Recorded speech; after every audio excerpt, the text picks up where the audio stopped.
భగత్ సింగ్ 94వ వర్ధంతి సభకు ఇక్కడ వచ్చినటువంటి విద్యార్థి యువజన నాయకులకు మరియు విద్యార్థి నాయకులుగా ఉన్నటువంటి వామపక్ష విద్యార్థి నాయకులందరికీ ఉద్యోగ వందనాలు తెలియజేసుకుంటూ,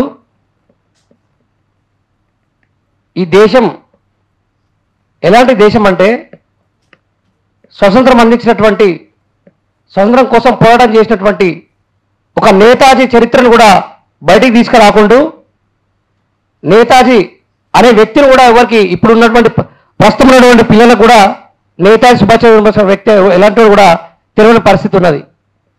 ఒక మహానుభావుడు మహానాయకుడు అన్నటువంటి బాబాసాహెబ్ అంబేద్కర్ కూడా ఒక కులనాయకుడు మాత్రమే అన్నటువంటి చెప్పినటువంటి దేశం మన దేశం. ఈ దేశ రాజకీయాలు ఎట్లున్నాయంటే ప్రస్తుతం రేపు కూడా భవిష్యత్తులో కూడా ఒక మోడీ చరిత్ర అని పాఠ్యపుస్తకాలు తీసుకొచ్చేటువంటి పరిస్థితి నెలకొంటా ఉన్నది. కాబట్టి మనమందరం చైతన్యవంతులుగా చదువుకున్న విద్యార్థులం కాబట్టి ఇప్పటి నుంచే ఏది నిజం రాబోయే తరానికి కూడా చరిత్రను మనము ముందుకు తీసుకోవాల్సినటువంటి అవకాశం ఉన్నది. కాబట్టి ప్రతి ఒక్కరు కూడా ఈ సోషల్ మీడియాలో వస్తున్నటువంటి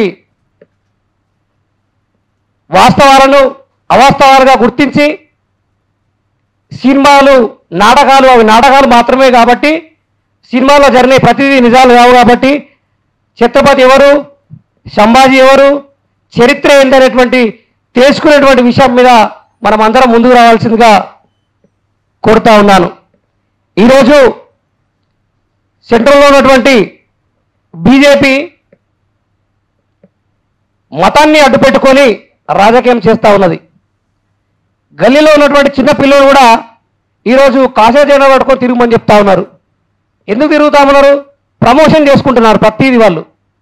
ఈరోజు కూడా గల్లీ నుంచి ప్రమోషన్ చేసుకుంటా ఉంటే రేపు దేశం మొత్తం కాషాయ జెండా ఎగరేసి హిందూ మతంగా, ఇదొక హిందూ రాజ్యంగా తీర్చిదిద్దేటువంటి ఉద్దేశంతో వాళ్ళు ఆర్నిశలు తప్పుడు వాస్తవాలతోటి ముందుకు వస్తూ ఉన్నారు. కాబట్టి ప్రతి ఒక్కరు కూడా ఒక మతాన్ని, కులాన్ని అడ్డు పెట్టుకొని రాజకీయం చేస్తున్న వారికి మనం దగ్గరుండి ఓట్లు వేయకుండా, వాళ్ళని గెలిపించకుండా మనం ముందుండి చరిత్రను నిజాలేంటి అని ప్రతి ఒక్కరికి తెలియాల్సినటువంటి అవసరం మనకున్నది.